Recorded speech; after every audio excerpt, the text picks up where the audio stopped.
Today we're going to talk about elbow tendonitis. And I am here with Dr. Johnny. Dr. Johnny, tell us about yourself. Sports chiropractor, Manhattan, New York City, the owner of Warrior NYC, soft tissue expert, movement expert, really just about preventive injuries and just keeping people in the game. And he's being modest because this guy works with like the Knicks, influencers, a host of people. He's phenomenal at his job. Everybody's the same in my eyes. All the elbow tendonitis is the same in his eyes. But seriously, I'm going to talk about it, what you can kind of do at home and stuff you can do. Yeah. He's going to work me on the table. Look, the reality of being in your 30s is you start dealing with stuff like elbow tendonitis. And it can be, Dr. Johnny will talk more medically about it, but it can be what's known as tennis elbow, or it could be what's known as golfer's elbow, or you could even start to get it down in here in the bottom, or you could even just get it here in like this bicep part. And dude, when it starts acting up, it can be really wicked. Yeah. So I want to kind of talk about some stuff that I do with clients prior to training, demonstrate on Dr. Johnny. He knows way more about this. Listen, I'm not a physical therapist. I'm not a chiropractor. I'm not a massage therapist, but I do have a lot of experience working with clientele. So I kind of walk them through what they can do on their own. That's why we're such good friends. Exactly, because I don't try to be pretend what I am and I'm not, right? But I can kind of show you what I have people do on their own as preventative, and then we can get into over the table what you can do when it really gets bad. Because my way of viewing like stuff like this is kind of like you have a shovel and you're trying to fix the problem. Dr. Johnny's a crane. And he's just capable of doing way more because he's able to generate more force on the tissue. You're seeing it live. When people are dealing with this issue, you're the one that's got eyes on the field. Yes. They come to me and they report stuff. I'm like, I don't think that's what's actually happening. So I always listen to you because you're the one in the trenches with them, And that's what I try to do is I try to prevent to ever have to get to Dr. Johnny. Not because I don't like him and I don't want to put food on his table, but seriously, we don't want to have this injury to begin with. So I'm going to go over some things you can kind of do on your own. I'm going to demonstrate it on Dr. Johnny, and then he's going to take me over on the table and he's going to demonstrate what you have to do and kind of give us a little bit more of a deep explanation about tennis elbow. Can you tell us what, besides it being tennis elbow, besides it being golfer's elbow, besides it being in the bicep, what is this really? So everyone thinks tennis elbow. It's lateral epicondylitis. Lateral meaning the outside of your elbow. Epicondyle meaning this bone right here. But what it really is the ECRB, extensor carpi radialis brevis. It's your wrist extensor. Yes, and that's 100% what people don't get. This muscle is the extensor, and the extensor really gets beat up. The muscle essentially gets fatigued, right? A lot of people think tennis elbow, but really 95% of it's going to be people that sit at their desk all day with their wrists flexed like that. Guys, your phone, phone. Yeah. And if you're a person, you have your phone, and then you're sitting at your desk, and you're on your car, and then you got your kid in your hand. It's lifestyle and stuff. then you're going to lift on top of it because now you're tiring out this muscle. People say, how do I get tennis elbow? I don't play tennis. Think about how much time you spend in an extended and pronated position. It's just, you're tightening all that tissue. It's repetitive overload of a really small area. Because a muscle can only do one thing, right? It can only contract. And then when a muscle's contracted too much, it stays tight, and it's your job to open it back up. Usually there's some tearing, but some micro tearing, inflammation that just doesn't really get out there because it's such a small area. And listen, I've even had tennis elbow. My last episode of tennis elbow, what actually happened, I wasn't playing tennis, clearly, and I wasn't even doing like a traditional weight training. What happened was I was at a gym, and I wanted to do rounded back extensions, and they didn't have a heavy dumbbell. Usually I hold one dumbbell. So I ended up grabbing two dumbbells, but I ended up holding like this so that I could go around, and I felt it pull. And then a week later, I was in Austin, and I was doing a podcast with Nick Baer, and Nick Baer loaded up this bar, and I was like I was in high school again, and I kept up with him in weight, and I bothered even more. And so now I'm going through basically, I don't call it tennis elbow, but I call it pain in my extensor. Like my extensor has some micro tears in it right now, and it's very painful to work through. So I'm going to show you a couple things that I do preventively. And again, these are like the shovel mechanisms. Dr. Johnny's going to show us like the crane. So the first thing that I try to do prior to training is I try to get therapy into the area. And I try to look for the pain with a lacrosse ball while going through. And I try to find the source of pain, and I try to create manual therapy in the area. This is the poor man's version of this guy right here, right? But this is manual therapy. It's just not going to be effective because how much force can I really generate in this position?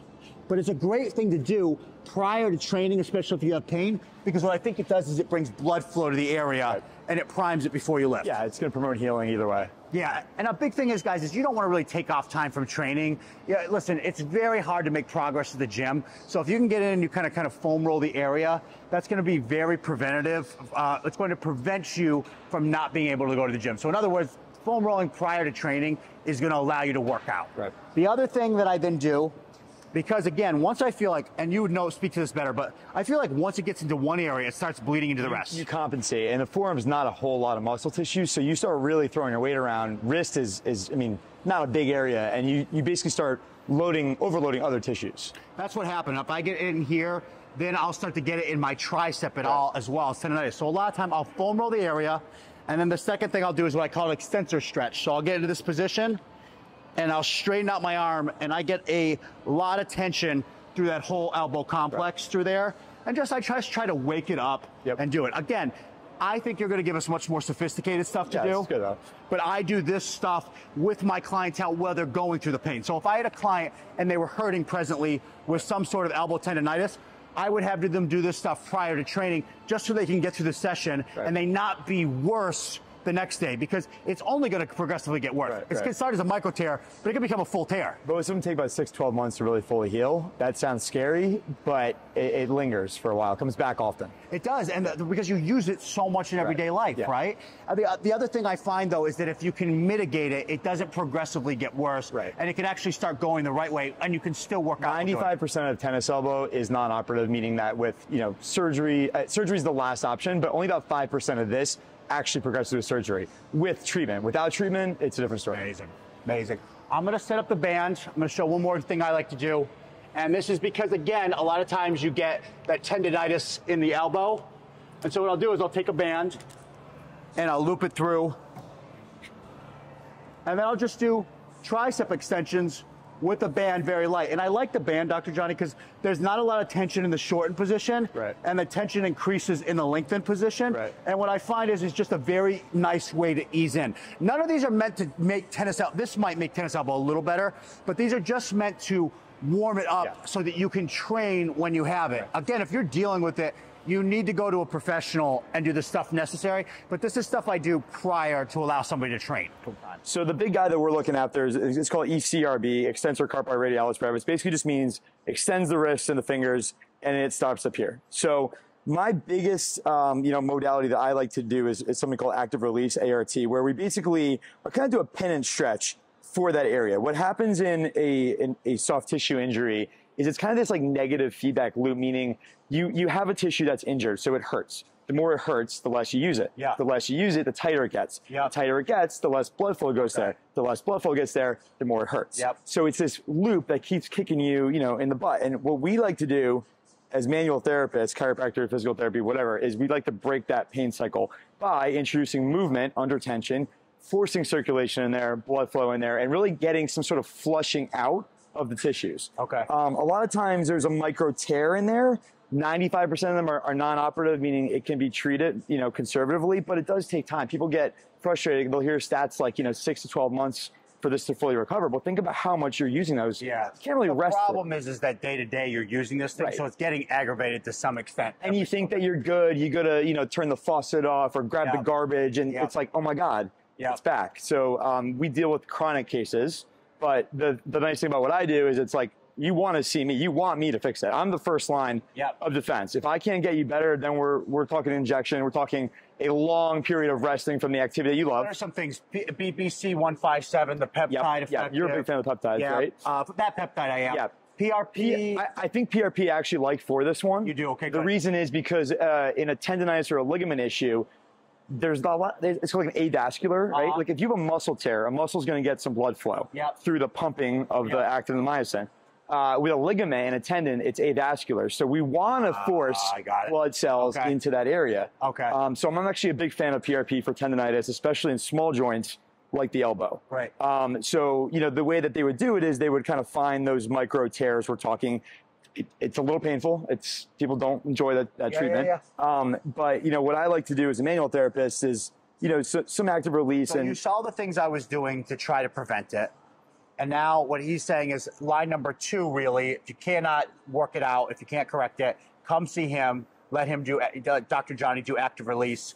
And then because if you don't, the next step is PRP or something along an injection, injection and then probably a surgery to kind of reattach some of that. That's only like 10% of the time. Less than that, By the way, I've never had a client who's had a tennis elbow that I had to send them to go get surgery on it. It's almost always we fix it in-house, we send it out to the best or we, at the extreme case, we've had to do PRP or BPC 157, the peptide. When it becomes surgical is after chronic, using of a tissue that's damaged. What happens is people tend to overcompensate, and now other things get involved, and there eventually becomes a tear. Okay. Tell me very quickly, what should we avoid in the gym? Sure. Besides the stupid reverse curls, which, guys, get rid of that exercise. It's not even worth it. What else should we be avoiding, especially while dealing with the pain? Yeah, I like to tell people, think about the position you're in, right? The position that caused that pain is extension of the forearms and the wrists, and elbows being bent. So things like a close grip press or a close grip pull down. Things where you're really compacting that forearm area. Guys, you have to think about alignment when you're training. Like, my arms naturally pass this way, so you see like a lot of what I'm favorable of is like a cross cable tricep extension. Because think about how your arms, instead of forcing yourself into this position to do a tricep exercise, if something hurts, immediately stop doing it, right? Correct. The other thing I like doing is you're talking about tricep exercise. If you can take the person out of a double arm movement where they're inherently going to be internally rotated and pronated and make it a single arm movement, like grabbing a cable, really forcing them into a neutral grip, meaning thumbs up, and locking their elbows in and just doing something like that, you're activating. You saw me, I even use the band in that position as the warm up. So my thing is, if you're going to take somebody from doing this type of tricep activity to now here, you're really isolating the tricep and taking the wrist pronation out of it, which is going to piss off. You want to think about where are your shoulders, where are your wrists when you're doing exercises, guys. And especially, look, that's life in your 30s, 40s, is that you have to start thinking about this stuff. You used to be able to do barbell skull crushers. That is going to ruin your body at this point. You used to be able to use that triangle wedge when your triceps. But that's hello pain at this day and age. Like, at this point, when you're in your 30s, 40s, that stuff's instant pain. I like to talk about, risk versus benefit, right? What's the benefit? You want to strengthen the tissue. What's the risk? You might get re-aggravated. So you want to find things that you can do pain-free. And I don't mean just pain-free while you're doing it. I mean, afterwards, be honest with yourself. Next day, did you really have trouble turning the faucet on, grabbing the garbage, it's day-to-day By the stuff. way, even if you're still a meathead when you're in your 30s or 40s, which we are, if you do this stuff, you're only going to hurt yourself, and it's only going to take you out of training. And I'm not going to, I pride myself in not being the doctor who doesn't tell you to take time off from the gym. Let's just find a better exercise for you, a smarter adaptation or variation, which is why I love working with you, because your clients demand to be in here, to be training no matter what. So you have to get creative. And it's like, how can we do no harm and keep them training at a high level? I mean, listen, there's very simple things, like even I talk about like overhead extension with a cable as opposed to with the dumbbell. There's just very simple things you can do for alignment. And I know you're a fan of the cable because the resistance is kind of built throughout. Unlike a dumbbell where you're kind of swinging it, and at the end, all of a sudden it gets incrementally harder. Requires gravity. Exactly. I was going to talk about, that in the consistent resistance, so you can actually control the movement, I think is huge. And eccentric, so lengthening, instead of just contracting, right? Kind of lengthening, grabbing a light dumbbell, going to that extension, and just kind of letting the wrist flex and extend, you know what I'm saying? Like letting it lengthen under load. I'm a huge fan of that. The lengthen under load, believe it or not, and also the lengthen portion of the lift is probably the primary driver for hypertrophy. So letting the hamstring stretch, letting the pectoral stretch. The more we know about its stretch position and the negative, the eccentric, are the most positive for building muscle. And you were showing some exercises where, you're kind of, letting the band build under tension. Well, also I like to kind of put people on the bottom of it and letting them kind of lengthen under tension, just controlling it, getting blood flow in there. We're not strengthening the area. We're not trying to build up, well, maybe Popeye is, but you're not trying to bulk up your lateral epicondyle area, your forearms. You're going to get jacked forearms just doing things like, heavy pressing and loading the tissue that way. You want to do it more under control, slowly lengthening under tension, letting those muscles kind of just get some blood flow, stretching under load, but in a really light and smart way. Beautiful. Okay, that is elbow tendonitis. Thank you, Dr. Johnny. Amen. Pleasure.